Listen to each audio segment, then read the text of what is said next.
L'appel aux dons et à la solidarité des Restos du Cœur après l'incendie qui a ravagé un entrepôt de l'association dans le Pas-de-Calais. 100 tonnes de nourriture ont été détruites, ainsi que des camions et du matériel. Bonsoir, bienvenue à tous. Voici les autres titres de l'actualité de ce mercredi. De nombreuses réactions après l'agression antisémite dont a été victime un couple de Créteil en région parisienne. 3 hommes ont été arrêtés. 2 d'entre eux sont soupçonnés d'avoir séquestré ce couple avant de cambrioler leur appartement et de violer la jeune femme. La semaine de colère des patrons, nous verrons chiffres et exemples à l'appui s'ils ont des raisons de se plaindre du poids des charges et de la faiblesse de leur marge bénéficiaire. Dans ce journal également, une trouvaille pour produire de l'électricité dans son jardin. Des éoliennes de poche en forme d'arbre. Elles sont silencieuses, efficaces et même décoratives. Enfin, nous vous raconterons les aventures et même les tribulations d'un marin malchanceux mais heureux. Il vient tout juste de terminer la route du Rhum très longtemps après les autres concurrents. Rien ne lui a été épargné depuis son départ de Saint-Malo il y a 1 mois. Ils ont servi l'an dernier plus de 130 millions de repas. Leurs bénévoles viennent en aide aux plus démunis pendant tout l'hiver. Les Restos du Cœur n'avaient évidemment pas besoin de ce coup du sort. Un des plus grands entrepôts de l'association, près de Lens, est parti en fumée hier. Ce bâtiment desservait près de 50 antennes du Resto du Cœur. Sébastien Ambert et François Ouasson ont pu constater sur place l'élan de solidarité qui s'est formé. Au lendemain de l'incendie, il ne reste plus rien de l'entrepôt des Restos du Cœur. 2000 mètres carrés partis en fumée. À l'intérieur se trouvaient 90 tonnes de marchandises, un stock important qui devait alimenter les 48 centres de distribution du Pas-de-Calais. Un drame qui a suscité un formidable élan de solidarité dans tout le pays. Beaucoup de médias ont fait des appels aux dons et ici, dans cet hypermarché, une collecte était organisée dès cet après-midi. Vu l'incendie qu'il y a eu, bon, on peut être solidaire un petit peu. Quand on peut, on essaie. Qu'est-ce que vous avez acheté là?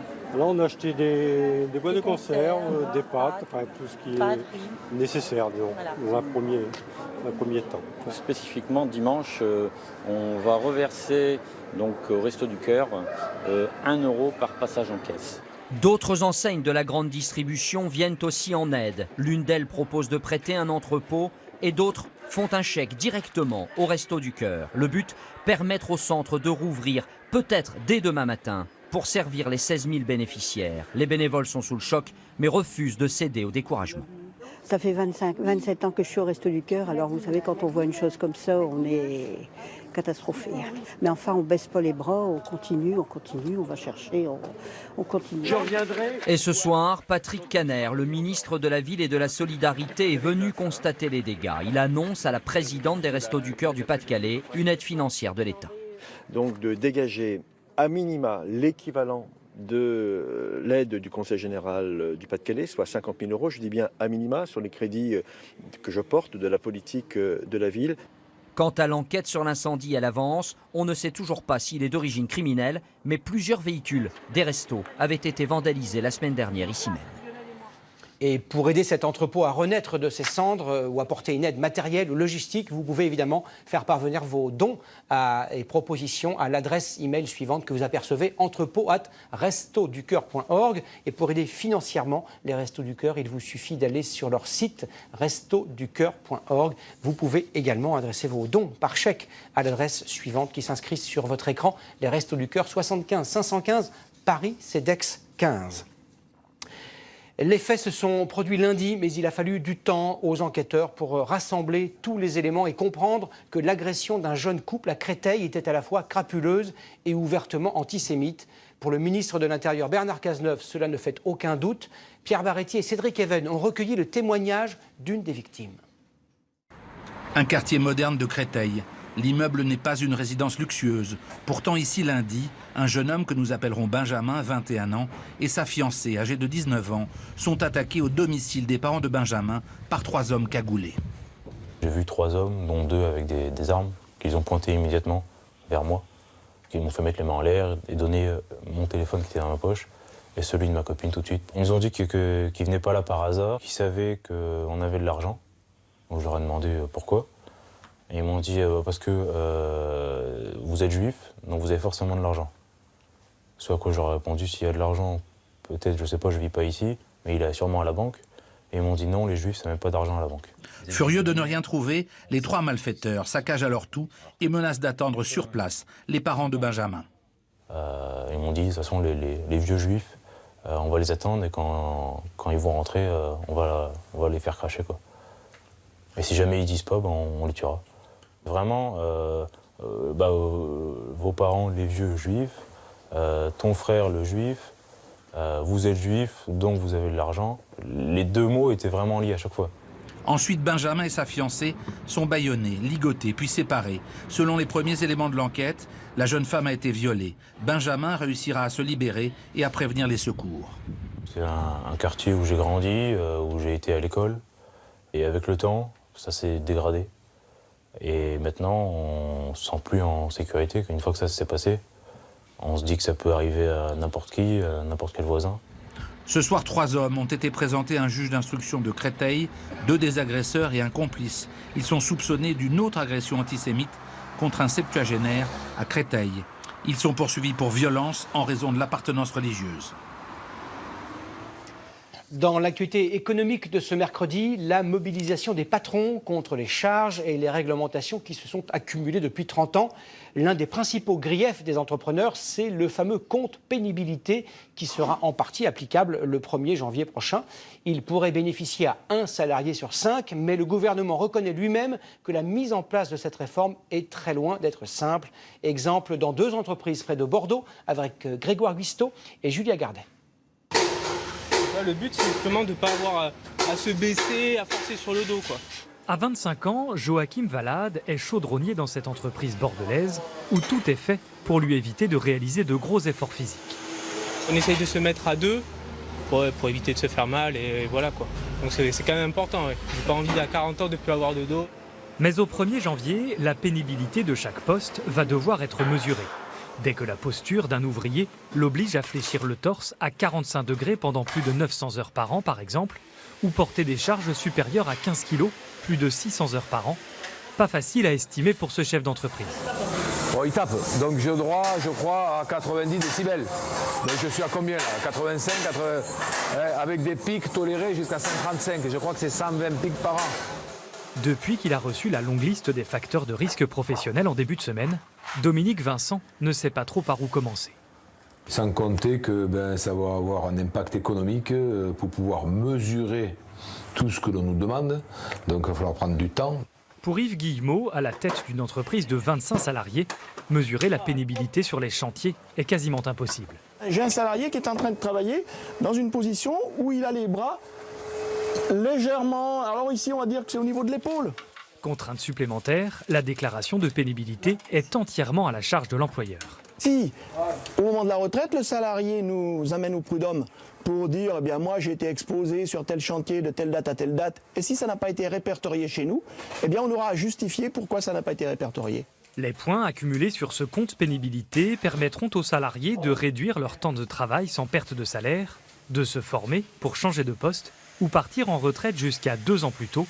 En contrepartie, les employeurs devront verser une cotisation payable à partir de 2016. Hier, le ministre de l'économie Emmanuel Macron avait déclaré que le pacte de responsabilité, qui est en quelque sorte le socle de la politique gouvernementale, était, je le cite, un échec. Et ce matin, à la sortie du Conseil des ministres, il est quelque peu revenu sur ces déclarations. Écoutez-le. Le pacte de responsabilité, il implique que toutes les responsabilités s'exercent. Et il y a une responsabilité qui est celle du patronat, qui est de mener des accords de branche. Et donc la pression que nous exerçons, elle est aujourd'hui sur le patronat pour qu'il mène des accords de branche. Mais en aucun cas, le pacte de responsabilité n'est menacé puisqu'il est au cœur de notre politique économique. Et toute cette semaine, les patrons, petits et grands, manifestent pour protester contre le poids des charges, des taxes et des règlements. Nous avons voulu savoir si les entreprises françaises étaient mieux ou moins bien loties que dans d'autres pays d'Europe. C'est notre minute pour comprendre et elle est signée aujourd'hui Fabien Chadeau et Mathieu Lézy. Charges, impôts, rentabilité. En Europe, les entreprises ne sont pas toutes logées à la même enseigne. Pour mesurer les différences, prenons 3 patrons. Un Anglais, un Allemand et un Français à la tête d'une PME industrielle de 80 salariés. Toutes les 3 versent un salaire moyen de 1 800 € bruts par mois. Les charges supportées par chacun des employeurs, comme par exemple les cotisations retraite, chômage ou maladie, sont bien différentes. C'est l'Anglais qui paye le moins de charges patronales, 175 €, devant l'Allemand 290 €. En dernière position, le Français, avec 515 €, c'est 3 fois plus que son concurrent du Royaume-Uni. Pour l'impôt sur les bénéfices, c'est différent. Considérons que nos 3 entreprises dégagent 100 000 € en fin d'année. L'Anglais reste le mieux placé, il doit 21 000 € au fisc britannique. Le Français, lui, s'en sort mieux que l'Allemand, son impôt s'élève à 26 324 € contre 30 200 outre-Rhin. Le système allemand taxe en effet davantage le revenu que le travail. Maintenant, la rentabilité, c'est-à-dire la richesse créée par les entreprises. L'allemande est la plus performante, 40% de taux de marge, devant l'anglaise, 32%. La rentabilité la plus faible, c'est en France, 29%. L'entreprise est plombée par l'accumulation des prélèvements obligatoires, notamment les charges sociales et fiscales.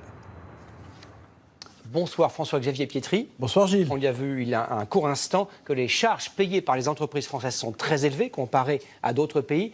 La politique du gouvernement actuel est au centre d'une polémique. Certains dénoncent les cadeaux faits aux patrons, d'autres estiment que c'est un juste retour des choses. Quelle est la réalité exacte des chiffres? Eh oui Gilles, pour trancher, rien de tel que les chiffres, les vrais. Est-ce que les chefs d'entreprise ont raison de se plaindre de la hausse des charges? Oui, après 2010, l'accélération a été spectaculaire. Regardez, plus 8,6 milliards en 2011, 13,2 en 2012, 14 en 2013. Au total, une hausse de 36 milliards en 3 ans, c'est évidemment considérable. Et c'est lié, il faut le dire, à des mesures qui ont été prises à la fois par la gauche et par la droite. Voilà pourquoi aujourd'hui les patrons sont à bout de nerfs. Mais regardez maintenant ce qui va se passer dans les années qui viennent. À partir de maintenant, à partir de là, 2014, c'est le crédit d'impôt pour les entreprises qui produit ses effets, une baisse des charges de 11 milliards en 2014, 12 milliards en 2015. Cette baisse, elle continue avec le pacte de responsabilité, encore 9,9 milliards. Au total, ça fait 41 milliards de baisse en 4 ans. C'est évidemment considérable, c'est du jamais vu. Alors, est-ce que c'est un cadeau ? Non, c'est un retour en arrière, on remet le compteur à zéro. Ça va faire du bien aux entreprises et donc à l'emploi, mais pas avant 2017. Merci beaucoup François-Xavier Pietri. Encore un mot d'économie, au pluriel cette fois. Avant son élection, souvenez-vous, François Hollande avait promis de ramener le déficit public à 3% du produit intérieur brut dès 2013. Une promesse, vous savez, qui n'a pas été tenue. Le ministre des Finances, Michel Sapin, a pris ce matin un nouvel engagement solennel. Le déficit public, dit-il, sera largement inférieur à 3% en 2017. Michel Sapin a également fait une autre promesse concernant les impôts. Ça concerne beaucoup de monde. C'était ce matin au cours d'une conférence de presse. Écoutez-le. Il n'y aura pas de nouvel impôt décidé en 2015. C'est le socle sur lequel est bâti l'engagement présidentiel. Le gouvernement ne proposera pas de nouvelles mesures de hausse d'impôts, ni en 2015, ni en 2016, ni en 2017. Nous parlions il y a quelques instants de pénibilité. Le concept pourrait s'appliquer aux clients de la SNCF dans les 4 prochains jours. Une grève des contrôleurs va perturber la circulation des trains dès demain 19h jusqu'à dimanche matin. Vous les découvrez avec moi. La compagnie prévoit d'assurer un service normal pour le Transilien. Les TGV circuleront normalement à l'exception de la ligne sud-est vers Marseille. Donc 3 trains sur 4 circuleront. On prévoit également 7 intercités sur 10 et en région parisienne 2 TER sur 3. Dans l'actualité politique, cette image, Alain Juppé et Nicolas Sarkozy côte à côte, les deux rivaux potentiels dans la course à la présidentielle de 2017 ont déjeuné aujourd'hui au siège de l'UMP. Sur son blog, Alain Juppé a expliqué très sobrement qu'il était satisfait de cette bonne rencontre avec Nicolas Sarkozy. Et puis après ce déjeuner, s'est tenu le premier bureau politique de l'UMP depuis l'élection de Nicolas Sarkozy. Vous les reconnaissez sans doute, outre Alain Juppé, 2 autres anciens premiers ministres étaient présents, Jean-Pierre Raffarin et François Fillon. Siégeaient également François Barouin, Laurent Wauquiez, Xavier Bertrand et Jean-François Copé. Nicolas Sarkozy qui a par ailleurs adressé un chèque de plus de 350 000 € à l'UMP. Ce montant correspond au remboursement de l'amende payée par le parti après le rejet des comptes de campagne du candidat Sarkozy en 2012. Les explications d'Isabelle Marie. Avec ce chèque de 363 615 € adressé à l'UMP, Nicolas Sarkozy signe la fin de l'affaire des pénalités. Des pénalités infligées directement aux candidats en raison du rejet de ses comptes de campagne. C'était en 2012. Le Conseil constitutionnel avait alors privé l'UMP du remboursement de plus de 10 millions d'euros que le Sarkoton avait permis en quelques mois de récupérer grâce aux dons des militants. Mais restait cette fameuse amende de 363 000 € réclamée par le Trésor public et que l'UMP avait finalement accepté de prendre à sa charge avec l'accord des services de Bercy. Mais en 2013, après le départ de Jean-François Copé, le triumvirat Juppé-Raffarin-Fillon s'interroge alors sur le dispositif. Et François Fillon, en tête, mandate un avocat qui va contester la légalité du versement par le parti. Début octobre, enfin, le parquet de Paris ouvre une information judiciaire. Avec ce chèque aujourd'hui, Nicolas Sarkozy précise au trésorier de l'UMP dans une lettre qu'il entend mettre la formation politique qu'il préside désormais à l'abri de toute contestation. Une nouvelle démission dans l'entourage de François Hollande. L'un de ses plus proches conseillers, Fawzi Lamdaoui, chargé de l'égalité et de la diversité, a dû quitter ses fonctions précipitamment. Aujourd'hui, il est cité à comparaître devant un tribunal correctionnel pour abus de biens sociaux. Fawzi Lamdaoui était le chef de cabinet de François Hollande lors de sa campagne présidentielle en 2012. Depuis mars 2013, 5 ministres ou secrétaires d'État ou conseillers ont été contraints à la démission. L'actualité politique de ce mercredi est également marquée par la mort de Jacques Barrot, cet ancien ministre de Valéry Giscard d'Estaing et de Jacques Chirac, centriste et chrétien, a été commissaire européen pendant 5 ans. Il était également membre du Conseil constitutionnel depuis 2010. François Hollande a salué, je le cite, un Européen engagé et un sage parmi les sages. Jacques Barrot avait 77 ans. L'actualité à l'étranger, hier, nous avons présenté un reportage exclusif filmé à Kobané, cette ville syrienne encerclée par les djihadistes de l'État islamique. Les 80 jours de siège ont fait des centaines de morts et des milliers de blessés. Nos envoyés spéciaux Patrick Fandiot et Morgane Dou ont passé la journée dans l'unique hôpital de fortune de cette ville dévastée. Quelque part, le long de la ligne de front, un groupe de jeunes combattants kurdes, moyenne d'âge 20 ans. Avoir 20 ans à Kobané, mais vivre déjà sans la peur d'être blessé ou de mourir. Notre moral est très haut. Aussi longtemps que l'ennemi djihadiste nous attaquera, on le combattra. Et pour soutenir leur morale, un impératif, pouvoir soigner les troupes non loin du champ de bataille, comme près de cette rue, dans une discrète maison pour blessés de guerre kurdes. En voici un, arrivé du front cet après-midi, emmené à cette adresse tenue secrète par l'état-major kurde, par peur d'un bombardement djihadiste. Au chevet du combattant, le docteur Aref, un médecin kurde syrien francophone, habitué à voir arriver des blessés dans un état désespéré. Il est mort, malheureusement. Direction le cimetière, un mort de plus parmi ces miliciens kurdes, nombreux à succomber car arrivés trop tard dans l'hôpital de fortune du docteur Aref, en manque de médicaments de base. Premièrement, les médicaments des urgences, des actes des urgences, comme les bandages, comme les antibiotiques, des médicaments pour les civils, surtout les maladies chroniques, maladies cardiaques et diabétiques. Dans la pièce à pharmacie, les derniers stocks de médicaments, surveillés de très près par l'autre dernier médecin encore présent à Kobané, l'approvisionnement étant devenu un casse-tête. On s'approvisionne dans des marchés de médicaments hors de la ville, ou bien on va se servir ici à Kobané dans des pharmacies abandonnées. Avec 3 hôpitaux déjà détruits, un poste médical pour les évacuations d'urgence endommagé le week-end dernier, il ne reste plus à Kobané qu'une seule structure sanitaire avec des réserves de médicaments pour tenir à peine quelques semaines encore. Toujours au Moyen-Orient, en Israël, des élections législatives anticipées auront lieu en mars prochain. Le Premier ministre Benjamin Netanyahou a limogé 2 de ses ministres hier soir, des ministres qui critiquaient notamment sa gestion du conflit israélo-palestinien. A noter par ailleurs qu'aujourd'hui, un adolescent palestinien de 16 ans a blessé à coups de poignard 2 Israéliens près d'une colonie juive en Cisjordanie. Retour en France, intéressons-nous à présent à une question de société, un thème dont il n'est pas toujours facile de parler en famille autour d'une table.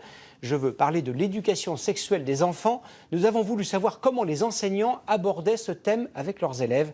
Marie Croxel, Bertrand Lachat et Olivier Cresta se sont rendus dans une école primaire et dans un collège. Est-ce que vous savez ce que c'est que des spermatozoïdes? La reproduction, les transformations du corps. D'ici la fin de l'année, Agnès Pham aura, conformément au programme, balayé l'ensemble de ces questions avec ses élèves de CM2. L'exposition Le zizi sexuel lui sert cette année d'entrée en matière. Première étape, le baiser. On fait un baiser. À partir de quand on embrasse 18 ans. À partir de l'âge adulte. Devenir adulte, justement, c'est tout le sujet. Découverte des affres de la puberté. Il y a les seins qui poussent. Et ça arrive quand? C'est quand on devient adulte. La voix émue. Il y a la puanteur. Enfin, il y a l'odeur, la transpiration, l'odeur sous les bras. C'est très difficile à l'âge de la puberté. Donc c'est un moyen pour eux de se décomplexer et de poser toutes les questions qu'ils ont envie de poser à ce moment-là. C'est quoi un désir sexuel? Et ça se laisse comme ça. C'est ça le désir? C'est pas trop gênant, c'est ça, c'est naturel. Naturel et pourtant si compliqué à questionner. Est-ce qu'avec vos parents, vous parlez un peu de ça? Non. Ça, mes parents nous disent toujours qu'on est trop jeune, faut attendre un peu. Des parents parfois désemparés, d'où l'intérêt des séances d'éducation à la sexualité, en théorie 3 par an du CP à la terminale. Dans cette classe de 4e, le professeur de sciences et vie de la Terre et l'infirmière scolaire tentent de libérer la parole. Vous voudrez connaître tous les mots que vous connaissez pour parler du sexe masculin ou féminin. Phallus. Le vagin. Foufoune. Nommé, pas évident malgré les chapitres consacrés à la reproduction. Je mets au défi un élève de réussir à comprendre correctement avec ce genre de représentation. Le cours d'éducation sexuelle, il est là justement pour passer de l'implicite à l'explicite. On verbalise avec les termes scientifiques, corrects. On essaie de dépasser le tabou qui existe dans la société. L'explicite, il le trouve aussi sur Internet, sans forcément tout saisir. Qu'est-ce que tu y vois sur Internet? Plein de trucs qui parlent du sexe. Je me dis, c'est quoi ça? Du coup, après, je vais voir sur Google parce que je sais pas. Des fois, je me demande des trucs. Et tu poses la question à qui? À ma mère. Ce flot d'informations non contrôlé rend plus nécessaire encore ces séances où l'on parle aussi comportement sexuel ou sentiment. Un exercice délicat, il peine encore à trouver sa place dans le cadre scolaire. Autre question que se posent les humains depuis la nuit des temps, le secret de la longévité et de la jeunesse. Une question qui les taraude donc depuis très longtemps. Aux États-Unis, de plus en plus d'hommes ont recours à la testostérone sous forme d'injection. Elle permettrait de retrouver l'énergie que l'on a à 20 ans. Nos athlètes Jocelyn Huchet, Julie Hacher et Mathieu Derrien ont enquêté mais n'ont bu que de l'eau minérale. Rester au mieux de sa forme, même à plus de 50 ans. Tom est un homme qui refuse de vieillir. On va prendre la prochaine à droite. Pour entretenir sa condition physique, il rentre tous les jours du travail à vélo. Je suis plus près de la fin de ma vie que de ma naissance. La vieillesse, j'y pense bien sûr, mais je ne veux pas la craindre. Je vais la combattre par tous les moyens possibles. Pour garder sa jeunesse, Tom a un secret. Depuis 5 ans, il prend de la testostérone. 2 injections par semaine, prescrites par son médecin. Après 40 ans, le corps des hommes produit moins de testostérone. La libido diminue, la vitalité aussi. Plus de 2 millions d'Américains prennent cette hormone de synthèse sous forme de gel ou en injection. Des dizaines de cliniques ont vu le jour partout dans le pays, comme ici à Washington, où pour $200 par mois, les hommes peuvent se faire prescrire de la testostérone. Notre chiffre d'affaires augmente de 25 à 30% par mois. Et c'est ainsi depuis que nous avons ouvert la clinique il y a 5 ans. Cette chercheuse en médecine travaillant pour l'université de Georgetown a vu apparaître il y a 5 ans ces produits. Mais selon elle, avoir une défaillance en testostérone n'est pas une maladie. Ce syndrome, appelé testostérone basse, a en réalité été inventé par les industries pharmaceutiques. Elles veulent faire croire aux hommes d'un certain âge qu'ils souffrent d'une maladie et qu'ils doivent donc prendre de la testostérone pour se soigner. Le marché de la testostérone est gigantesque, l'équivalent de 2 milliards d'euros de recettes recettes par an pour les laboratoires pharmaceutiques. Selon leur publicité, la fatigue, la baisse de libido ou la déprime ne sont pas liées à la vieillesse, mais à une défaillance à produire de la testostérone. Ce médecin voit tous les jours dans sa clinique des hommes qui souhaitent être traités avec cette hormone. Nous augmentons seulement leur vitalité. Nous mettons les hommes au niveau où ils doivent être. Et pour cela, nous utilisons une hormone. Les dangers sont encore mal connus, même si plusieurs études universitaires pointent du doigt que prendre de cette hormone pourrait augmenter le risque d'accident cardiovasculaire. Il y a quelques mois, l'autorité qui régule la vente des médicaments ici aux États-Unis s'est penchée sur le cas de la testostérone. L'administration n'a pas retiré les produits de la vente, mais elle oblige maintenant les laboratoires à mettre en garde précisément contre les dangers de cette hormone. Dans un instant, vous verrez à quoi ressemble un arbre à vent, cette éolienne de poche que l'on peut planter dans son jardin. Mais tout de suite, des nouvelles d'un jeune homme qui n'a pas eu besoin d'injection de testostérone pour être tenace. Il s'appelle Vincent Lantin, il est arrivé bon dernier de la route du Rhum, 3 semaines après le vainqueur. Que se passe-t-il dans la tête d'un marin accablé par les fortunes de mer? C'est un reportage de Sander Randézadret et Anouchka Fliller. Au beau milieu de la nuit dernière, la fin des galères. La concrétisation d'un rêve. Après un mois de mer, Vincent Lantin a gagné sa route du Rhum. C'était plus une délivrance en fait. C'est la fin d'un projet et... Il s'était lancé comme les autres de Saint-Malo le 2 novembre dernier. Mais sa traversée à lui a été légèrement plus compliquée. Première nuit un peu sauvage, donc j'ai couché le bateau dans une grosse rafale à 50 nœuds. Du coup, je me suis arrêté à Brest. Arrivant à Madère, j'ai eu un souci de pilote automatique. Le pilote s'est complètement arrêté. La troisième grosse galère aux Canaries en étant reparti de Madère, où là, mon pilote m'a définitivement lâché. Vincent Lantin, 33 ans, préparait cette traversée depuis une quinzaine d'années. Un budget minuscule, un bateau peu performant, mais qu'importe, cet autodidacte qui travaille dans les matériaux composites est un persévérant. Il y a un moment où on se retrouve un peu à court de tout à bord, donc ça devient compliqué la vie. Que ce soit nourriture, énergie, tout ce qui est gasoil et autres, et puis l'eau, les bouquins, la musique, tout quoi. À Pointe-à-Pitre, le village d'arrivée est démonté, mais après un mois de solitude, il ne suffit que d'une poignée d'amis pour rendre un marin heureux. C'est toujours important pour qu'il y ait quelqu'un pour accueillir quelqu'un qui fait un petit exploit personnel. C'est le dernier de la route du Rhum, c'est pas grave parce que au moins il l'a fait, traverser l'Atlantique, c'est pas donné. Pour fêter ça, il ne reste qu'un bar ouvert à cette heure si tardive. Ouh, c'est pas mal de salsa. Je vais y retourner, dans 4 ans je le ferai, différemment et je ferai pas dernier. Loïc, tiens-toi prêt. 91e, 3 semaines après Loïc Perron, et dire qu'il pense déjà à repartir. On peut aussi aller vite, très vite, même dans l'eau, sans coque ni voile, mais à la force des bras et des jambes. L'équipe de France de natation est devenue championne du monde du 4x100 mètres en petit bassin ce soir à Doha. Le relais tricolore composé de Clément Mignon, Fabien Gillot, Florent Manodou et Mehdi Metella s'est imposé de justesse, mais s'est imposé tout de même devant les Russes et les Américains. Sachez également que la Fédération internationale de l'automobile a publié aujourd'hui un rapport d'enquête sur les circonstances de l'accident du pilote français de Formule 1 Jules Bianchi lors du Grand Prix du Japon il y a 2 mois.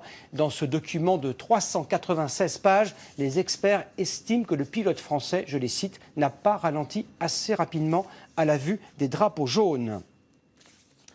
Comme les voiliers de la route du Rhum, l'invention que vous allez découvrir a besoin d'un minimum de vent pour fonctionner. Son principe est celui de l'éolienne, sauf que celle-ci peut être plantée dans votre jardin entre la balançoire et les pétunias. Elle a un autre mérite, elle est silencieuse, ne vous gâchera pas la vue. Jean-Baptiste Bouvet et Yves Le Bacon vont vous faire découvrir cette trouvaille écologique et esthétique. Il n'est encore qu'un prototype, mais depuis 6 mois, ce modèle d'exposition alimente en énergie la cité des télécoms. Une invention devenue aussi une attraction. Un arbre à vent qui permettrait d'alimenter en ville une quinzaine de réverbères. Donc on peut imaginer que ça pourrait éclairer en milieu urbain des routes. Une arborescence en acier dotée de 80 feuilles en plastique qui agissent comme autant de mini-éoliennes silencieuses. Je trouve qu'il s'intègre très bien dans le décor. J'étais vraiment surpris de voir les feuilles positionnées verticalement. Là, je trouve ça vraiment intéressant. Cette innovation est née ici, au Jardin du Luxembourg à Paris. Une simple promenade durant laquelle cet inventeur scrute la cime des arbres. un jour sans vent, j'ai vu les feuilles bouger, semblaient être agitées par un petit frémissement, et ça suffisait pour les faire tourner. Je me suis dit, tiens, multiplié par toutes les feuilles que compte un arbre, peut-être que ça fait pas mal de watts. 3 années plus tard, ce projet se concrétise.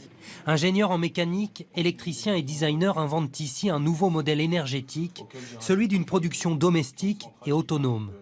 Chacune des feuilles produit 43 watts à son optimum d'extraction de puissance, et le cumul de toutes les feuilles serait de l'ordre de 3 kilowatts installés. Suffisamment pour alimenter une habitation de 120 mètres carrés. Il est bien aéré. Oui, je trouve. Beaucoup moins tassé que l'avant. Là, on n'a pas un mur de feuilles. Voilà. Et dans cette start-up, l'imagination apparaît sans limite. Les prochains arbres éoliens auront des branches en bois, une écorce photovoltaïque et des feuilles en plastique végétal encore plus performantes. Vous voyez, là, il y a une brise. Et là, il doit produire 400-500 watts à la seconde, à l'instant T. L'arbre avant, une invention durable mais encore assez coûteuse, 29 500 € au catalogue de cette pépinière. Nous parlions il y a quelques minutes dans ce journal de l'éducation sexuelle des enfants. Intéressons-nous maintenant à leurs parents. Comment faire face en tant que père ou mère à la vieillesse et à l'émancipation de son fils ou de sa fille? Une pièce de théâtre promise à un grand succès tente de répondre à ces questions. Elle s'intitule « La mère » et met en scène une formidable comédienne, Catherine Yegel. Reportage d'Anne-Marie Blanchet et Jean-Yves May. Alors Nicolas, c'est maman. Je voulais savoir si tu as eu mon message. Nuit et jour, elle monte la garde devant le téléphone, la mère. Tu ne viendrais pas déjeuner à la maison? Elle vieillit. Sa vie suspendue à un appel. Nicolas. Une visite de son fils. Tu me déranges pas? Oui, c'est gentil. Tu veux rester ici aussi longtemps que tu le veux? Oui. Tu crois que tu vas rester ici longtemps? Écoute, je sais pas. Une mère passionnelle dont l'amour extrême ne connaît aucune limite. Un rôle à la mesure de Catherine Yegel.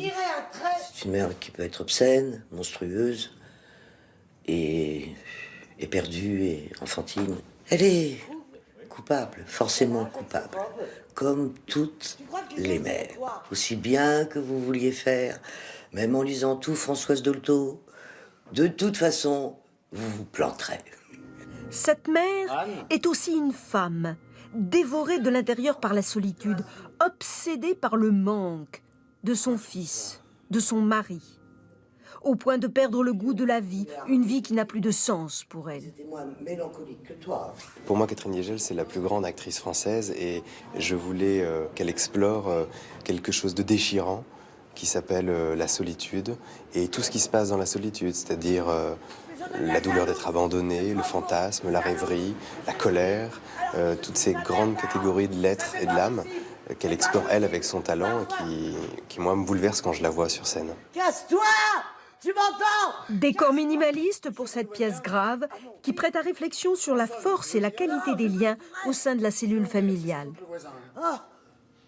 Avant de refermer ce journal, regardez donc notre photo du jour. Ce robot américain en forme d'œuf d'autruche est en quelque sorte la réincarnation de Big Brother. Grâce à son logiciel, ce détective à roulettes peut reconnaître instantanément une personne ayant un casier judiciaire. Il peut identifier 1500 plaques d'immatriculation par minute. Il est destiné à remplacer les vigiles et les policiers en faction. Ce Robocop peut être loué au tarif modique de 5 € de l'heure. C'est la fin de ce journal sans robot. Tout de suite, le tirage du loto, la météo d'Evelyne Delia. Place ensuite à nos chers voisins et à Nicolas Canteloup. Vous avez rendez-vous ensuite avec votre série Esprit criminel. Demain à 13h, Jean-Pierre Pernaut. Je vous retrouve à 20h. À demain.